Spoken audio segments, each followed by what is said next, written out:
आई थी, तो इसलिए धर्मपाल जी ने अपने भजनों के माध्यम से तो जागृति पैदा की ही, लेकिन उनका जीवन बोलता था। ऐसा चरित्र, ऐसा व्यवहार आज आम आदमी का होता नहीं है।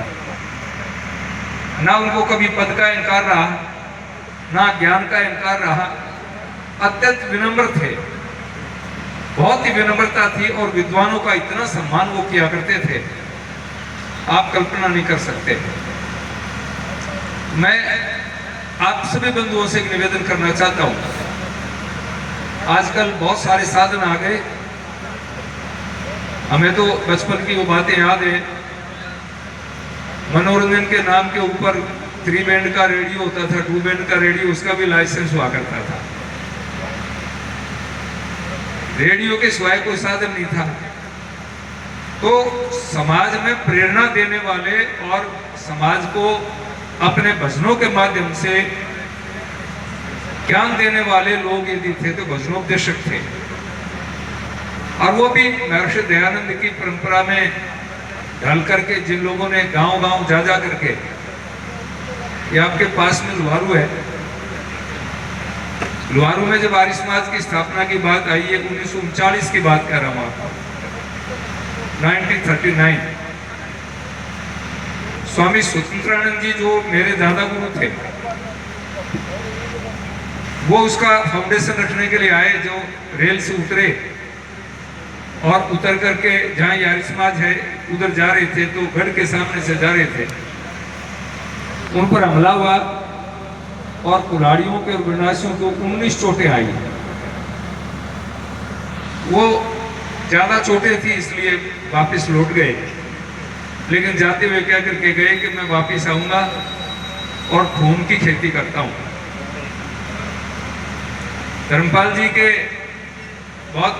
जी जिनसे प्रेरणा लेते थे, बाद में स्वामी नित्यानंद हुए, नौनंद सिंह नाम था,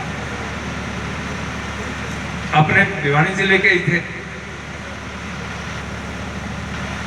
उनको स्वामी जी ने कहा कि नौनंद सिंह, ये तेरी ड्यूटी है, गांव-गांव में जागृति पैदा करनी है। मैं इसलिए कह रहा हूं कि धर्मपाल जी ने जब काम प्रारंभ किया, कितने कष्ट होते थे। लुहारू के पास एक राजपूतों का गांव है, वहां नौनंद सिंह जी गए, तो उस समय नवाब का भय इतना था कि एक भी आदमी नहीं आया चौपाड़ में, सिंगल आदमी की बात कर रहा हूं। और जैसे हमारे साथी बैठे, ऐसे उनके साथ महाराज के नौनंद सिंह जी के साथ में एक ढोलकिया, एक चिमटे वाला, एक खुद, और चौपाड़ में बैठ गए। आवाज बहुत ऊंची थी, आजकल की तरह माइक भी नहीं थे, लेकिन मैंने खुद स्वामी नित्यानंद जी, भीष्म जी, धर्मपाल जी, इनको बिना माइक के 5-5 हजार लोगों को बोलते देखा। मैं धर्मपाल जी को 75-76 से सुनता रहा।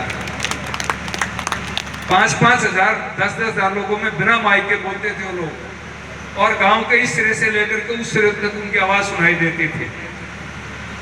तो वो बोलने लगे। राजपूतों का गांव था, छतों पर महिलाएं बैठी थी, गर्मियों का समय था आजकल का, और चांद का चांदना लालटेन कौन ला करके थे, साथ ही रखते थे भजनोपदेशक लालटेन अपनी, लाइट बिजली तो थी नहीं। तो उन्होंने किरणमयी की कथा शुरू कर दी, और किरणमयी की कथा सुनी तो राजपुत्रियों में जोश आया। वो भूखे बैठे बेचारे, कौन खिलाए खाना।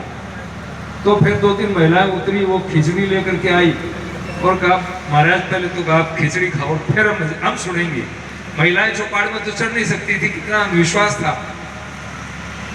नीचे महिलाएं आगे बैठ गई, तब आदमियों को शर्म आई और आकर के नीचे बैठे। 3 दिन उस गांव में प्रचार हुआ, फिर लाठीचार्ज हुआ और पड़ोस के गांव में गोलीकांड हुआ। उन परिस्थितियों में ये लोग काम किया करते थे। यानी कोई उस समय मजाक नहीं था, अंग्रेजों का तो भय था ही, लेकिन ये जो नवाब और ये लोग थे, ये काम नहीं करने देते थे। और 2-3 कौमों को छोड़ करके एजुकेशन नहीं था, शिक्षा नहीं थी, पढ़ने का कोई साधन नहीं था, कोई रास्ता नहीं था, कोई तरीका नहीं था। उस समय में आप अनुमान लगा सकते हैं कि किन परिस्थितियों में पड़े होंगे।